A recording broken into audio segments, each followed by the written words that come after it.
Ipinag-utos ni Pangulong Ferdinand Marcos Jr. ang paglikha ng isang centralized system para sugpuin ang problema sa issue ng online sexual abuse sa mga bata, tulad na naging hakbang nito sa ibang problema ng bansa. Whole-of-government approach din ang nakikitang epektibong paraan ng presidente para pangalagaan ang kapakanan ng mga kabataang Pilipino.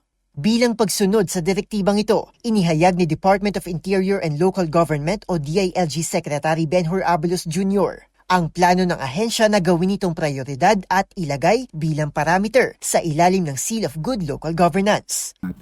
Kaya napag-usapan kahapon that gagawin po natin, ika-capacitate po ito. In fact, ilalagay rin po natin ito as part of the Seal of Good Local Governance. No? Lalagyan po natin ng tinatawag na parameters ito sa lahat ng mga barangay at local government units sa buong Pilipinas. Yan po imamandato ng DILG. Kasabay rin ito ang malawakang implementasyon ng Anti-Online Sexual Abuse Ordinance, hindi lang sa barangay level, kundi pati na rin sa municipal at city level.